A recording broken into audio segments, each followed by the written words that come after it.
ایک نیک شخص تھا، بڑا نیک نمازی تھا، غریب بہت تھا۔ نماز عشاء فارغ ہو کر جب گھر پہ آیا تو پتہ چلا بچے سو گئے۔ اپنی زوجہ سے پوچھا کہ بچوں نے نماز پڑھ لی ہے؟ تو کہا بچوں کو کھانے کو کچھ تھا ہی نہیں، رو رہے تھے، میں نے بہلا پھسلا کے بھوکا ہی سلا دیا۔ کہ نماز تو پڑھانی چاہیے تھی، کہ نماز پڑھاتی تو اور روتے، بھوکے تھے۔ میں نے کہا کم از کم کھانا گھر میں نہیں ہے تو بھوکے سو جائیں، کہیں اٹھاؤ انہیں نماز پڑھانی ہے۔ تو کہتی ہے با کہ اگر میں نے اس کو اٹھایا، ان کو بچوں کو اٹھایا تو ان کو پھر بھوک ستائے گی، کھانا کدھر سے لاؤں گی؟ کیا کمال کا اس بندے نے جواب دیا۔ وہ کہتا ہے کہ میرا کام انہیں روٹی دینا نہیں ہے، میرا کام نماز پڑھانا ہے۔ میرا کام میں کروں گا، جس کا کام رزق دینا ہے وہ اس کا کام ہے۔ ان کو اٹھاؤ، ان کو نماز پڑھاؤ، مجھ پر ذمہ داری ہے کہ میں بچوں کو نماز پڑھاؤں۔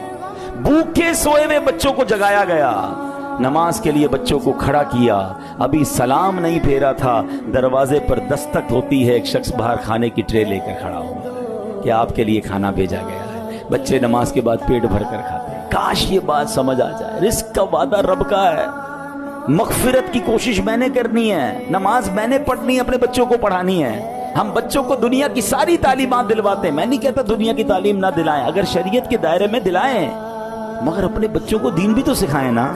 ہم صرف دنیا میں اپنے بچوں کو پیسے کمانے کا طریقہ بتاتے ہیں۔ بھئی پیسے کمانا کا سکھاؤ گے، سخاوت کون سکھائے گا؟ زکوٰۃ کے مسائل کون بتائے گا؟ لوگ بچوں کو مالدار چھوڑ کر جاتے ہیں مگر دین نہیں سکھاتے، وہی بچہ اس مال سے حرام کام کر کے ماں باپ کے لیے عذاب کا باعث بن جاتا ہے۔ نہیں میرے پیارے اسلام بھائیو، یہ پیرامیٹر چینج کیجئے۔ مجھ پر اور آپ پر بھی جو ہماری ذمہ داری ہے کہ ہم نے اللہ کو راضی کرنے کی کوشش کرنی ہے۔ رزق کا رب نے وعدہ کیا ہے، وہ ڈھونڈ کر پہنچے گا۔ اور بالکل ایسے ہی آپ نے دیکھا کہ بندہ کہتا ہے میں نے اللہ سے جو وعدہ کیا ہے مجھے وہ وعدہ نبھانا ہے، نماز پڑھانا میری ذمہ داری ہے، کھانا کھلانا میری ذمہ داری نہیں۔ وہ ایک